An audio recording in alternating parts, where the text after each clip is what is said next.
Assalamualaikum warahmatullahi wabarakatuh. Perkenalkan, kami dari kelompok 10. Kami akan membawakan materi yang berjudul pidato.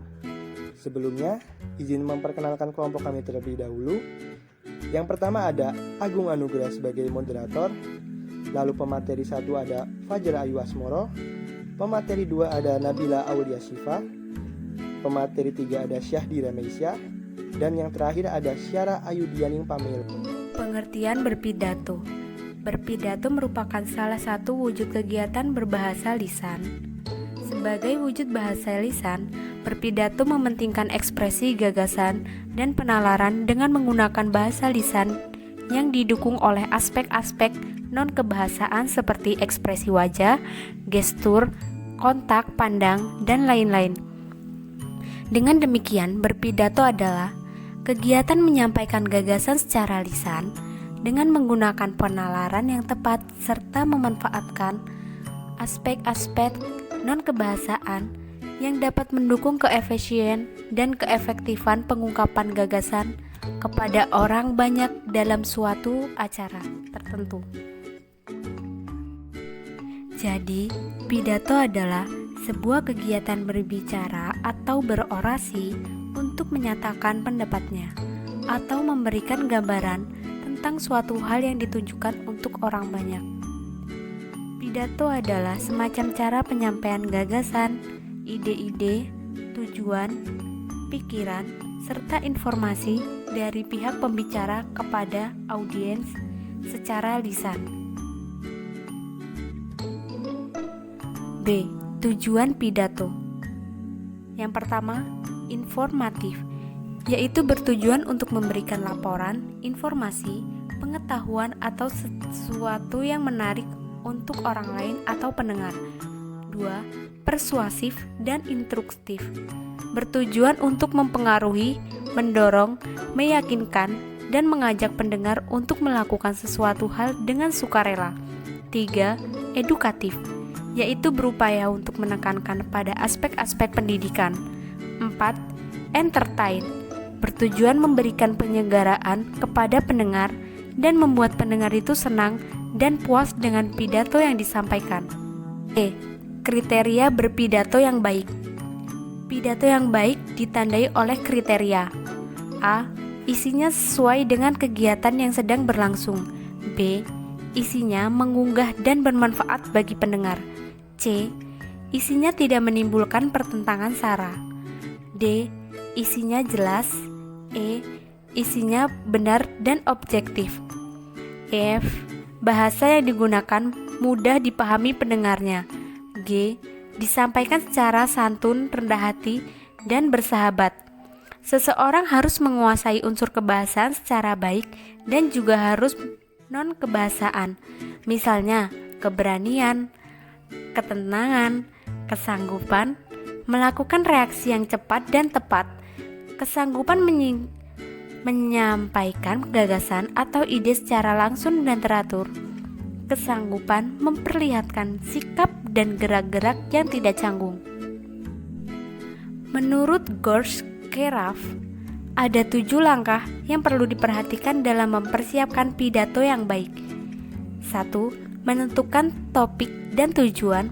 2. Menganalisis pendengaran dan situasi. 3. Memilih dan menyimpatikan topik. 4. Mengumpulkan bahan. 5. Membuat kerangka uraian.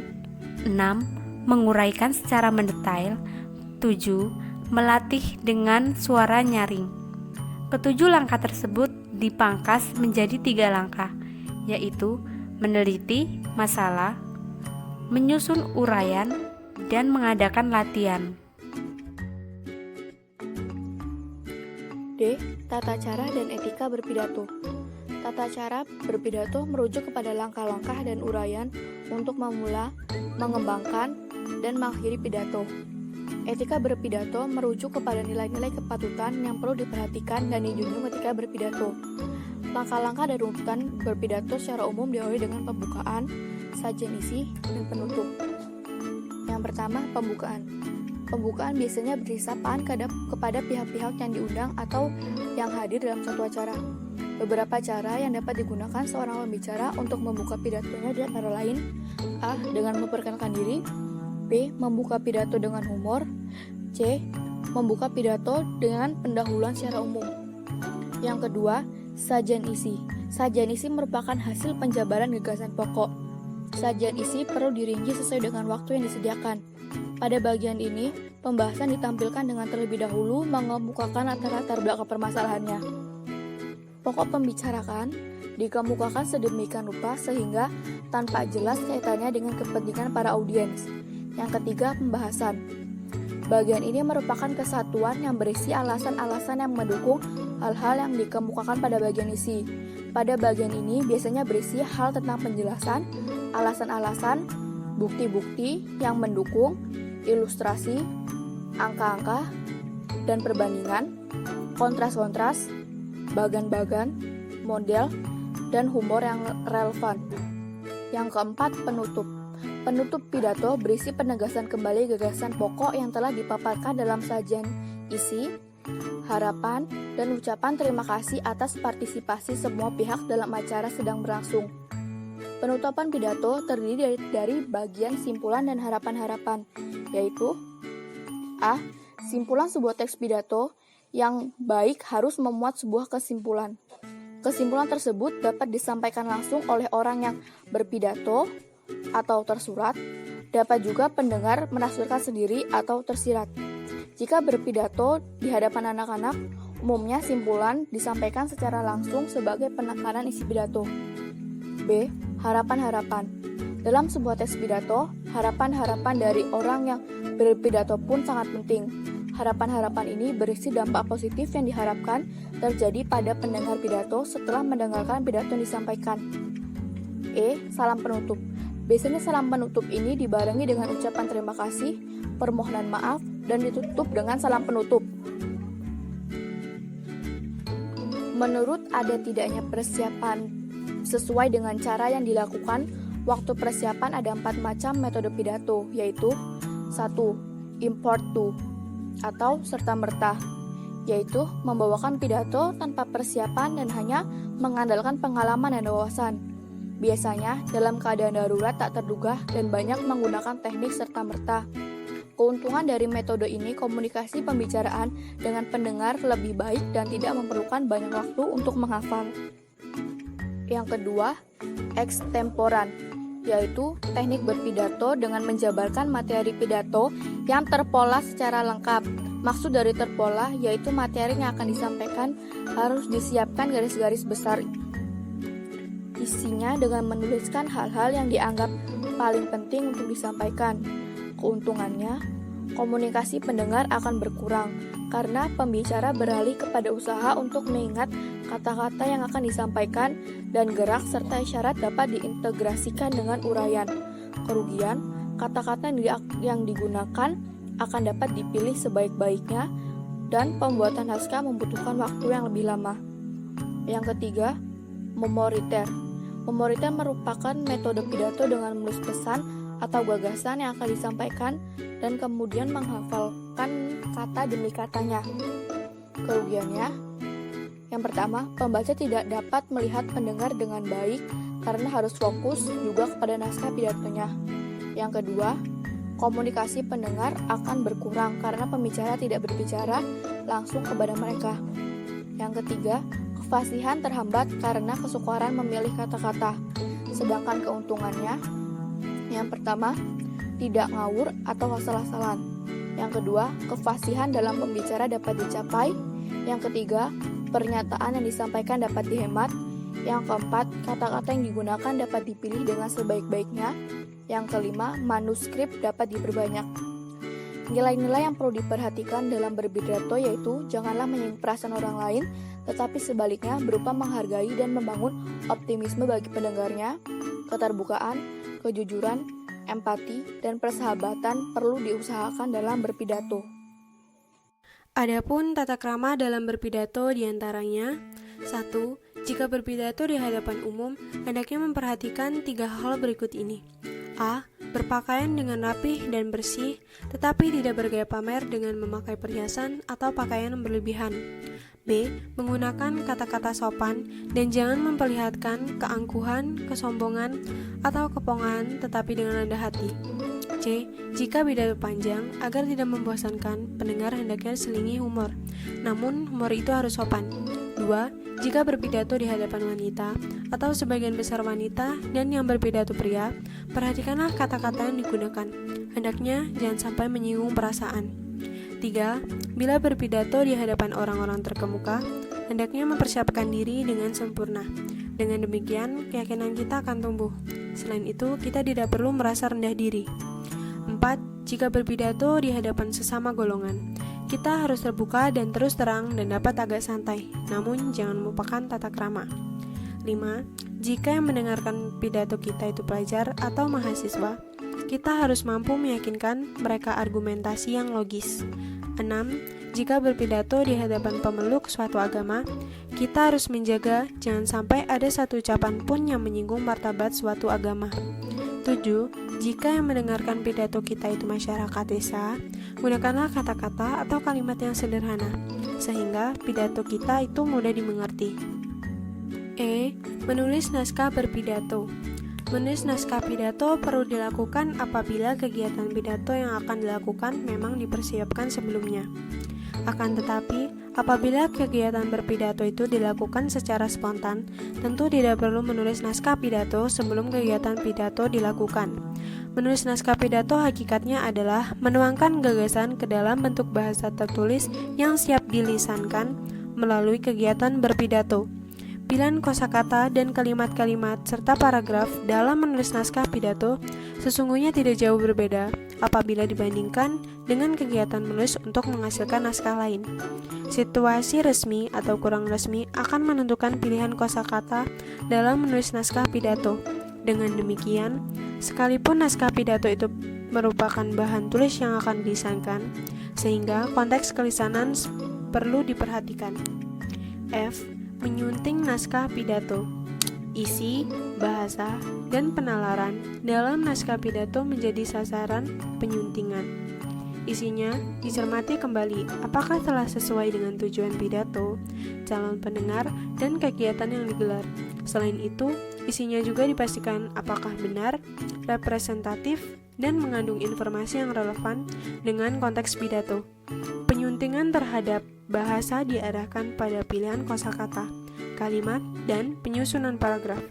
Ketepatan pilihan kosakata, kalimat, dan satuan-satuan gagasan dalam paragraf menjadi perhatian utama dalam kegiatan penyuntingan ini.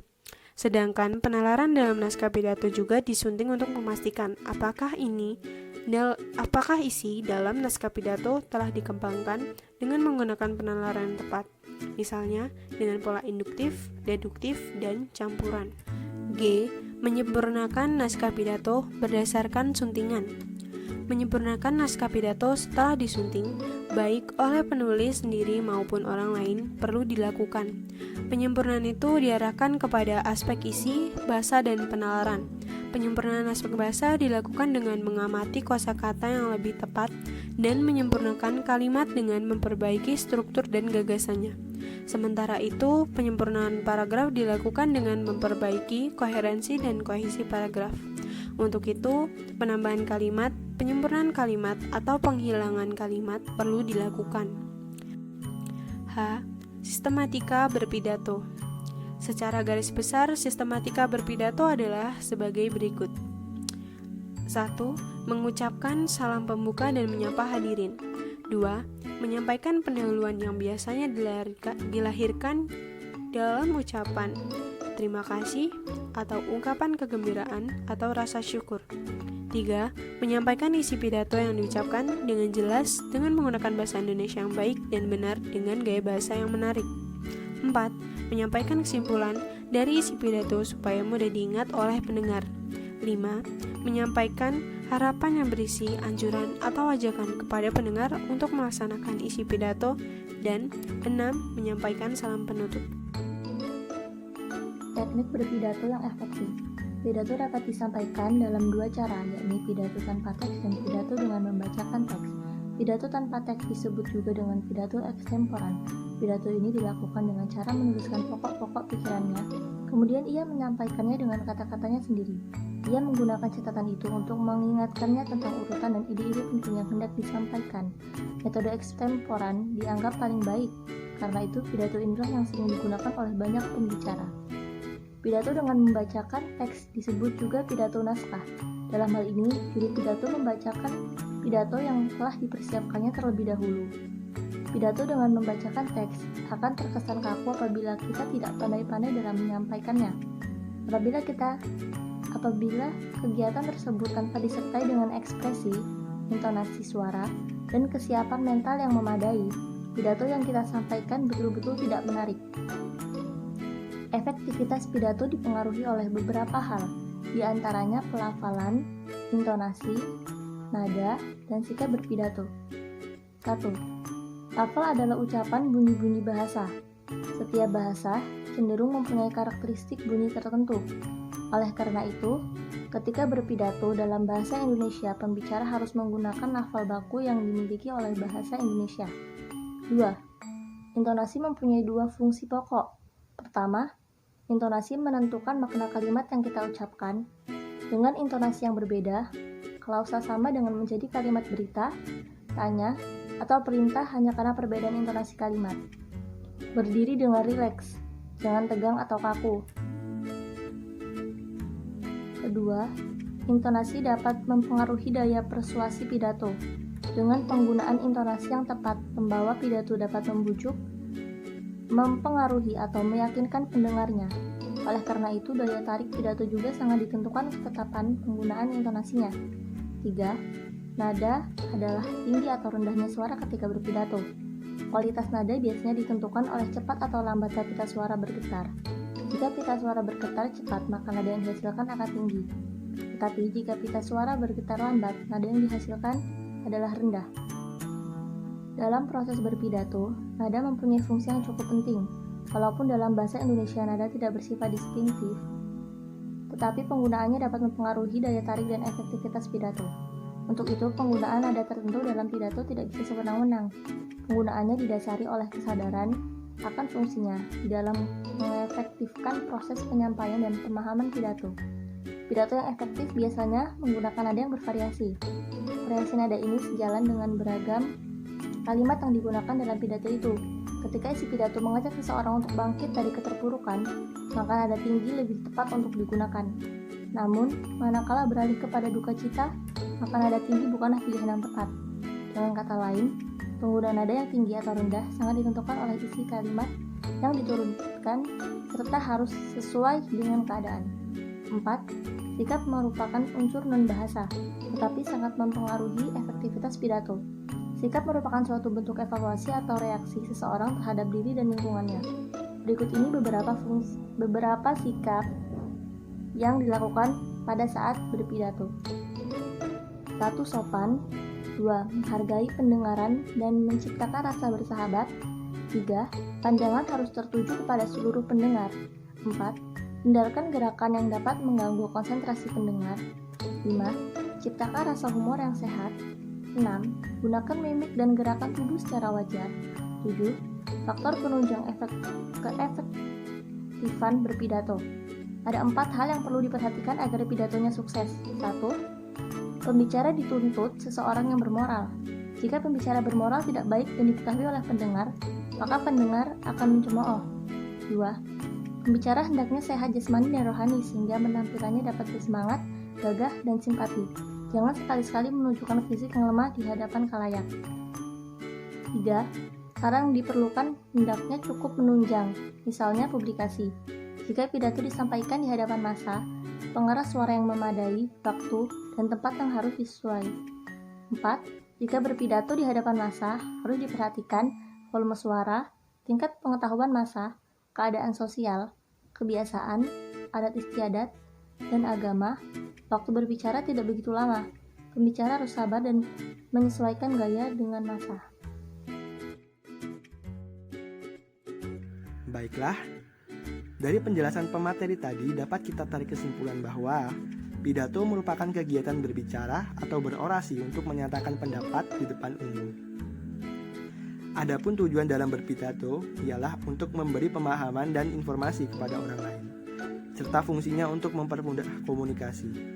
Dalam prakteknya, pidato disampaikan oleh seorang pemimpin pada khalayak ramai.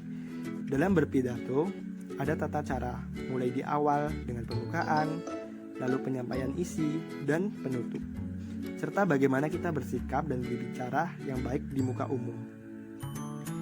Metode yang dapat kita gunakan untuk berpidato diantaranya impromptu, serta-merta, manuskrip, memoriter, dan extemporal.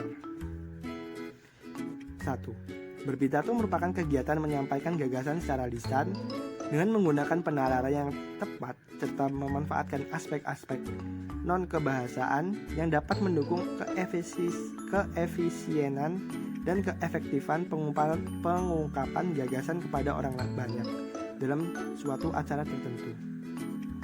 2. Pidato yang baik ditandai oleh kriteria 7 hal, yaitu yang pertama, isinya sesuai dengan kegiatan yang sedang berlangsung. Yang kedua, isinya menggunakan dan bermanfaat bagi pendengar. Yang ketiga, isinya tidak menimbulkan pertentangan sara. Yang keempat, isinya jelas. Yang kelima, isinya benar dan objektif. Yang keenam, bahasa yang digunakan mudah dipahami pendengar. Dan yang terakhir, disampaikan secara santun, rendah hati, dan bersahabat. Ketiga, menurut Gorias Keraf, ada 7 langkah yang perlu diperhatikan dalam mempersiapkan pidato yang baik. Yang pertama, menentukan topik dan tujuan. Yang kedua, menganalisis pendengar dan situasi. Yang ketiga, ada memilih dan menyampaikan topik. Yang keempat, mengumpulkan bahan. Yang kelima, membuat kerangka uraian. Yang keenam, menguraikan secara mendetail. Dan yang terakhir, melatih dengan suara nyaring. 4. Menulis naskah pidato hakikatnya adalah menuangkan gagasan ke dalam bentuk bahasa tertulis yang siap dilisankan melalui kegiatan berpidato. Baiklah, sepertinya sekian dari kelompok kami. Kurang lebihnya mohon maaf. Wassalamualaikum warahmatullahi wabarakatuh.